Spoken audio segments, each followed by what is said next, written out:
There's something that researchers call our mirror neurons. We are literally hardwired in our brain to respond to what's offered us in a relationship. So if Les gets vulnerable with me and transparent, or he gets sweet with me, it's nearly impossible for me not to feel a twinge of being drawn to that. Right. And it's you and me, babe, whatever comes. Knowing bigger hands are holding ours, and the greatest days are ahead of us. Growing in love, learning to be a better us. Hello, welcome to our home. We're so glad you've tuned in to A Better Us. So marriages go through seasons, times when everything is going great, you're in sync with each other, and look out world. And then there are times when it feels like nothing is going right, and that spark you once had seems to have fizzled out somewhere along the line. So what do you do? And what do you do when only one of you wants to put the effort into getting it back? That's a great question. So we asked the doctors. Doctors Les and Leslie Parrot are here to help us figure out how to move forward when only one of you wants to work on your relationship. And then we go on the beach with Dr. Mike as he suggests some daily routines for strengthening our marriage. And cooking up some great conversation on those topics will be our kitchen couples. CFL football great Mike Pinball Clemens and his wife Diane. And youth and children's ministers, Eric and Kara Maines. It's going to be a great show, so stay with us.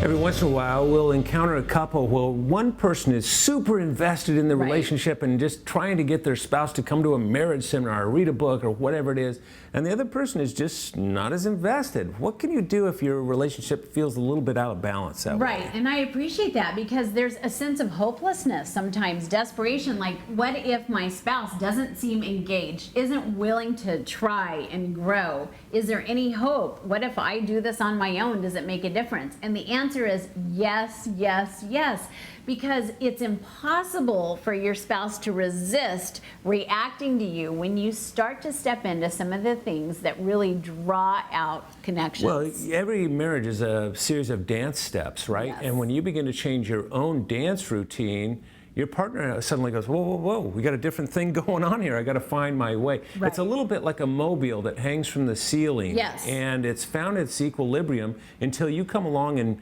move one of the pieces or just change its location. Right. And suddenly it swings wildly out of control until it finds its new equilibrium.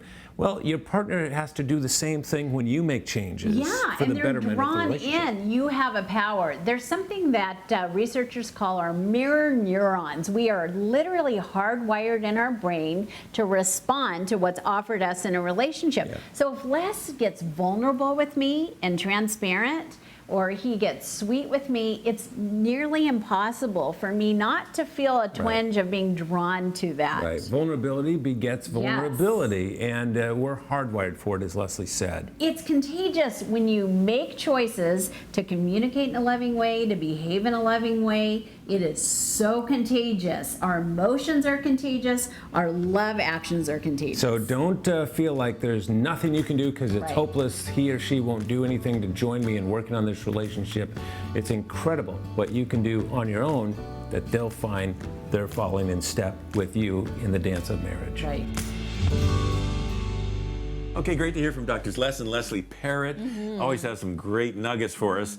And also with some great nuggets for us, as always, our kitchen couples. Mike and Diane are here, and Eric and Kara in our kitchen. Here we are, along with Ann and me. Yeah, of course. Yeah, we're all in the kitchen together, and we're glad you're in the kitchen with us too. But this idea of kind of a lopsided marriage and when it comes to how someone is more invested in it and trying to make it better, become a better us, you know. And so it can be very difficult, but it's very, very common. It is common, and I think marriages go through seasons. I mean, we say this all the time when we do marriage seminars. Marriages go through seasons, and there are some times when one spouse is just so focused outside of the home, and the other spouse is trying to say, you know, come back this way, and then the other way too. And so, but it's just a matter of deliberately working together. But what if one of the spouses doesn't want to? I know when we do marriage seminars, quite often this happens actually all the time. I'll be standing at the front, we're about to start, and I can see all the couples sitting out there, and there's always at least one couple who the wife has her notebook and her pen in front of her. She's ready and poised. The husband is sitting way back with his arms crossed. It's like he didn't even want to be there, you know. Cool he's to be here. Exactly, Got yeah. dragged. And he gets free coffee, or I don't know what it is. But by the end of the day, we can see it happen. We've seen it so many times. By the end of the day, he draws into her. They both start getting invested in it. By the end of the day, he's got his arm around her. They're laughing because he realizes it's not rocket science we're talking here. It's just practical things you can do to make your relationship better. And I've seen some comments from viewers of Better Us, and the one lady, she was talking about, oh, she loves the program and she watches it all the time, and one of these days she's going to get her husband to watch with her too. And I thought, well, and then other ones say that we watch together. You know, at night, my husband and I together, we watch Better Us and we talk about it. And so, but there's a lot of different, styles of couples out there. But So what do you do when one of you is invested and the other isn't? I really liked how Les said, vulnerability begets vulnerability. And it's, because of my love for Kara, my emotions tend to kind of mirror hers.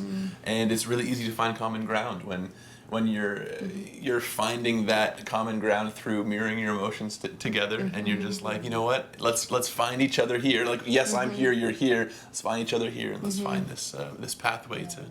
Yeah, I think sometimes too it just takes time, because one person might assume that they're connecting and the other person is like, you're not connecting, because their love languages, they're not connecting on that area, they don't understand each other. Time and communication. So I think sometimes too we go through seasons where maybe our needs are different, and that's when we need to take a step back. And especially for newlyweds too, I feel like they go from dating to engaged to now married, and now you're in this whole new adventure learning about each other, and sometimes it just takes some time and just to be consistent with it. I think consistency is important here. Absolutely.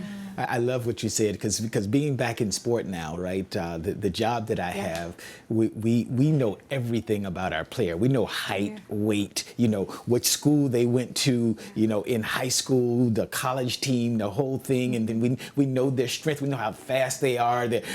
All of these different measurements, and as time goes, as you said, these things change, right? Our desires change. The things we enjoy can change, and so a lot of times we're just out of sync. The one thing, though, I really want to say is when we get out of sync, sometimes the person who really wants it, right, becomes an irritant. Right? And so we have to be careful, right? Because we begin to act in a way, and rashes can get worse. Right? And so we have to be careful to make sure that we stay in there, stay with it, and continue to complement the marriage.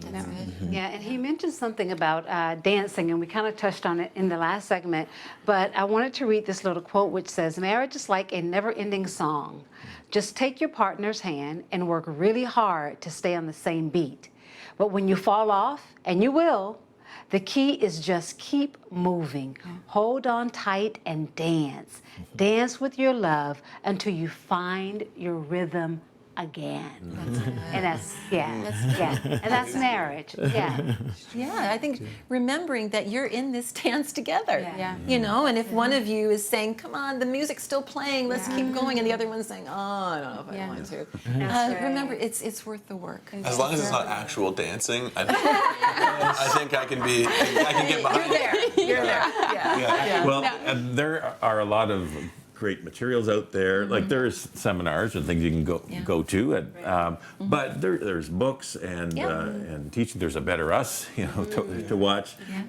On our website at betterus.tv, there's links to some great books. And there's the store there, and our YouTube channel. You can just go to YouTube, look up Better Us, and maybe you could just ask if maybe your husband can, or your wife can just kind of join you and let's watch something together. But again, Mike, you don't want to be an irritant, like you said, because you don't want to start in a nagging thing, because that's not going to work. It's going to have the opposite effect. So, okay, I just want to ask you, Mike, that's a great point that you bring up. That could be an irritant. So someone watching right now is saying, okay, that's the last thing I want, is to be an irritant to my spouse. But I do see that we need to work on this together. What would you suggest? Well, a better us starts with a better me. Right, and so sometimes there are real things in our own life, right, that our partner, our spouse is reacting to. And so if we start with us, right, it always works best. And then if we can do things that they enjoy, right, that are non-threatening to them, understanding them, getting to know them as they mature, grow, whether they may be changing or not. Now, most of us, you know, still kind of hold those similar things in common, but it really is becoming a better me before I try to petition us to become a better us. That's good. That's really good. I like that. I like that too. And we often say that the best way to become a better me is to develop your relationship with God and through Jesus Christ in that relationship, because He works on the inside where the change really needs to happen, right? Well, this has been a good discussion, guys. Thanks so much. We'll be back with more A Better Us right here in the kitchen. Coming up. Don't go to bed until you do something like affirm your spouse. Look at them in the eye and say, you know what? You are an awesome mom. You're an awesome dad. I love the way you take care of our kids. Hey friends, Ron and Ann here. We're so glad you're with us at A Better Us, and we pray your marriage is blessed as you take this in. Be sure and hit that subscribe button if you haven't already, and enjoy this video.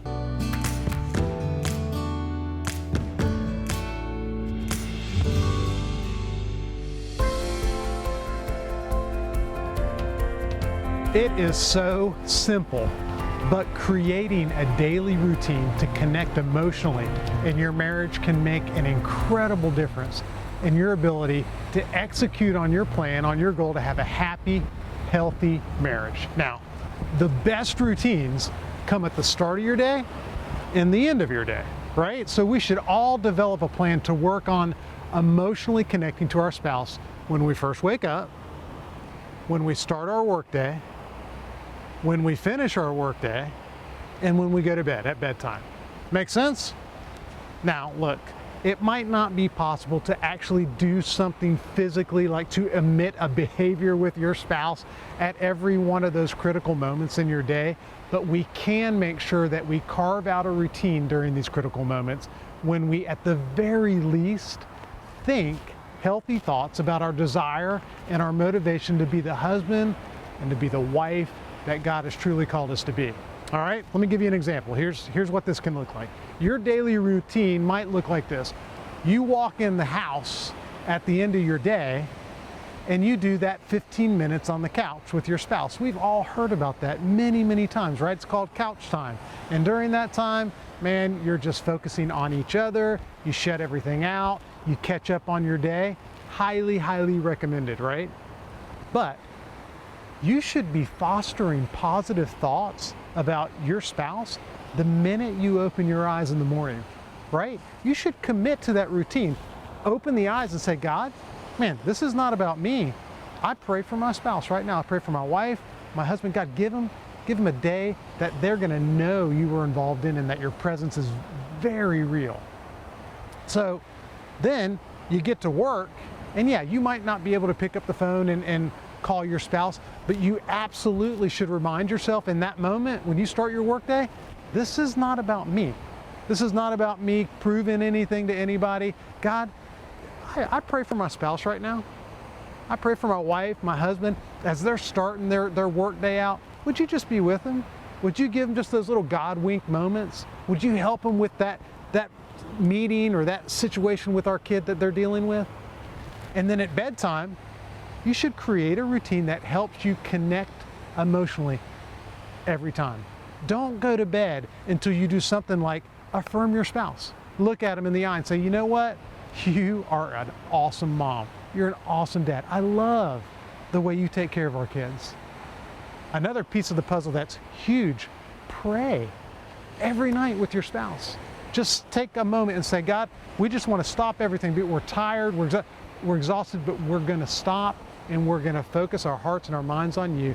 Bind us together. And I can promise you this, guys, it's the little things that will make a difference in your marriage. Create a simple routine to connect emotionally, and you will have the happy, healthy marriage you have always wanted.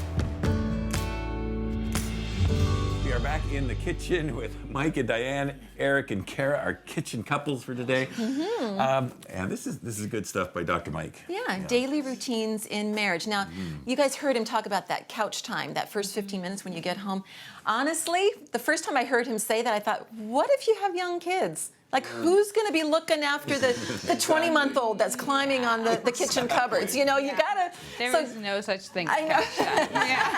So I guess it's the season of marriage, of life that you're in. If that 20 minutes of couch time at the end of the day can actually happen. Our couch is covered in Cheerios. If it's couch time, it's wrestling our toddler That's to right. get him That's into right. PJs. Like. So I guess what Mike is trying to get to is whatever fits for your stage of life Exactly. and Yeah, so whatever be other creative. distractions you have, just find some daily routines, because the idea is to connect emotionally. You know, I remember when our kids were little, Eric, you'll have to tell me, 'cause Eric, by the way, if you don't realize, Eric is our youngest child. He's the baby, but he's also the biggest, at 6 feet 8 inches tall. I'm not kidding. I'm not kidding. Anyway, Eric, I don't know if you remember this, but when you guys were all little, I was a stay-at-home mom. Whenever Dad would get home from work, we would all cheer. Whoever came in, whoever saw him come in the door first would say, yay, or maybe I would start because I was in the kitchen. I'd say, yay, and then everybody would say, yay, because we were just so happy that he was home. I do remember the celebration. Makes me feel pretty good, too. When Yeah. getting that instead of a boo, right? You don't want to hear boo when you're Boo! Go back to work. No, but the point is to develop little things that mean a lot to your family. So it could be like cheering when your spouse finally gets home from work. Or, But then the time to talk as well, because one of the seminars we teach, we talk about these levels of communication in marriage, and there's like just the grunt level, which is just kind of, you got to do things, and you just kind of, you're only thinking about yourself, and then the journalist level, because you got to get just the facts, ma'am, on some things. Okay, what time you getting home? What are we having for supper? Do we have, the kids need to go to soccer, or whatever the. But then the next level that we all want to try to get to, and that's what Dr. Mike is trying to get us to, and like sometimes in the day, is this feelings level, which is where you connect actually emotionally. It's not just the logistics of the day, but it's actually, connecting. and that takes work. You have to be deliberate about that, don't you? How do you do that when you've got two children under two? Honestly, Kara is really good at initiating that conversation, and I find 9 times out of 10, maybe 10 times out of 10, it is Kara initiating that conversation. And she asked me how my day was, and then I'll give her the facts, but then she said, okay, well, how did that make you feel? And then I'm like, okay, so now I got to dive into my emotions here. But now I get to dive into my emotions. Not got to, I get to. I get to. That's how you frame it. It's normally when he's like driving home from work, or like where he has quiet moments. And I love about our cell phones, like they make it so easy. We can FaceTime. So even though, like, I think of shift workers or people who aren't on the same schedule too, how do you connect when you might not even be in the same room as each other until the weekend or for a few days? Or if they live and work in 2 different cities or provinces and they're commuting in, I think technology has made it so we can also connect. One aspect in our marriage is instead of, and like we do communicate verbally, but instead of that, it becomes more of kind of like Kara would say, can you draw on my arm, please? And so then I draw on her arm, like gentle touch, and then that does lead into, anyways, how you feeling? Because we're connecting physically, and then we just start talking about our feelings, and emotionally we connect that way as well. So it's little things like that. Yeah. I like that. I like Exactly. that. Yeah. I remember when our kids were younger, just like you, Ann, and Dad would come home because I was at home with the kids. As soon as they heard that key turn in that door, those girls would fly to the door and they just jump all over him. And it was every time. Sometimes I'd be like, okay, wait a minute, I picture out there, right? But I got it, but everybody was excited because it's like, okay, oh, I can breathe now, right? Because So, Mike, how did that make you feel, your girls doing that? You know, not only did it make me feel great, but someone told me early enough that when you come home, right, that's when you become Superman, right? What you did at work all day, right? That was the extra, right? That was but Clark when you, Kent. yes.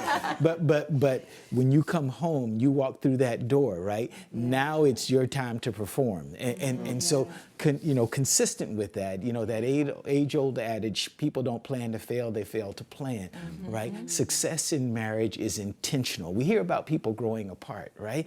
It's hard to grow apart when you're that connected, right? And so when we talk about that process and being connected like that, someone smarter than I said that how do kids spell love? T-I-M-E. Well, your spouse also spells love. T-I-M-E. And if we can remember that, right, it's very valuable. That's Absolutely. good. It's the habits, creating healthy habits that you don't necessarily have, but just coming up with some. And the last thing Dr. Mike touched on was this idea of praying together.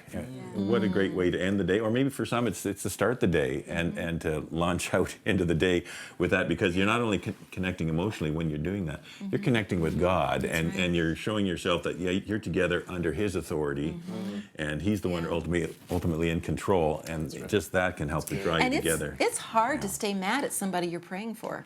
It really is. And with. It really is, because you're humbling yourself before God, and God sees your heart. He knows how imperfect you are, and so you show grace then to your spouse. Okay, good stuff, guys. And we'll be back with a little closing thoughts, I think, after this. Stay with us.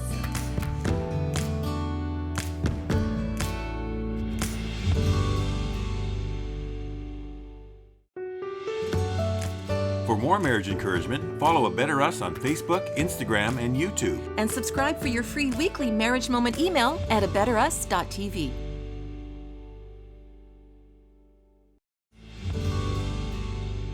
If your husband is addicted to pornography, can you get to a place of real freedom again? Can he truly get over the porn addiction? Well, let me give you two scenarios. In one, you catch him watching porn and he apologizes. "I'll never do it again." He begs you to forgive him, or maybe he tells you that it was only one time and you're just being paranoid. At the same time, he won't tell anyone else. He won't let you see his phone. He becomes agitated if you want to check up on him. You see, that's not real repentance. He's not sorry. He's only sorry that he got caught.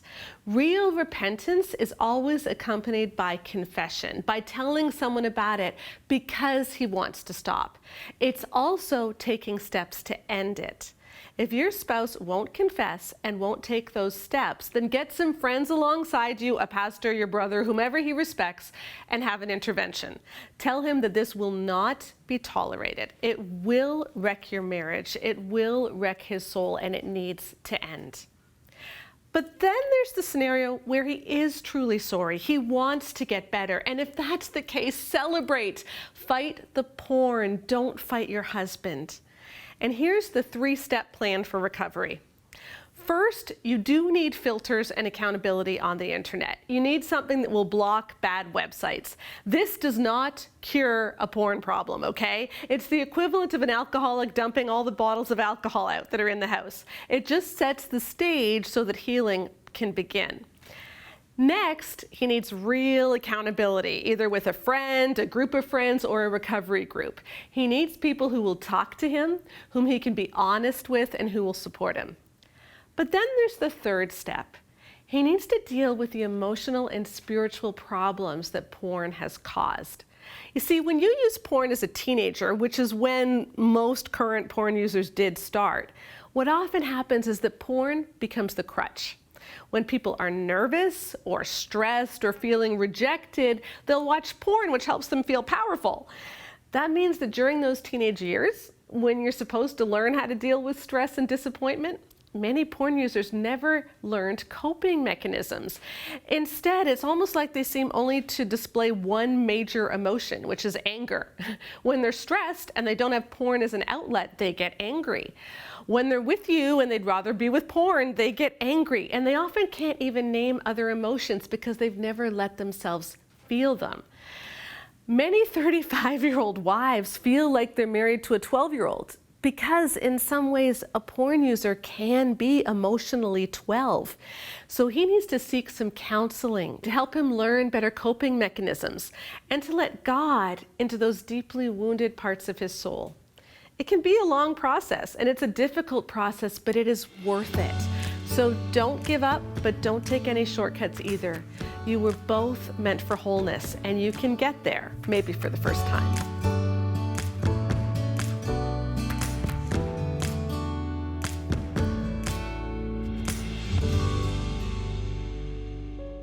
Well, this episode has flown by, but we had time to cover some good ground. Like, what do you do if only one of you wants to work on your relationship? Because let's face it, to truly get introspective about your us, that can be intimidating. But as we've learned over the years, putting that extra work into your relationship is always worth it. So, is there hope if only one of you wants to do the work? Doctors Les and Leslie Parrot say a huge yes. They said that even if only one of you takes positive steps to show love in practical ways, your marriage can't help but be impacted for the good.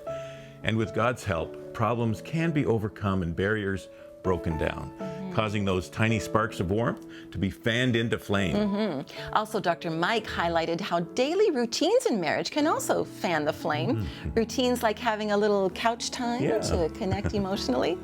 As we said in the kitchen, we know that it's not easy, especially with the hectic pace of everyday life. But again, it's worth it. Even your kids seeing that you make time for each other without their interruption will add another layer of stability and security to their world. And you'll model what a healthy marriage looks like. But of course, there are times when we just can't do it on our own. When we feel the need to join our faith with someone else's and pray for our relationship. And that's what our prayer line is for. The number on the screen will connect you with a loving person who would love to pray with you about whatever it is you're going through. It's available 24 hours a day. Also, you can visit our website at abetterus.tv for lots of marriage resources that will help to strengthen your relationship with God and with your spouse. Thanks again for stopping by. And remember, with God, there is always hope to become a better us. Hey friends, we really hope you're enjoying the marriage conversations here with A Better Us on our YouTube channel. We have hundreds of more helpful marriage videos designed to give you hope and tools to make your marriage better. You can see just a few options we think you might like here and here. Enjoy! Oh, and make sure you subscribe by clicking here so you don't miss out on all the great marriage help we have coming your way soon.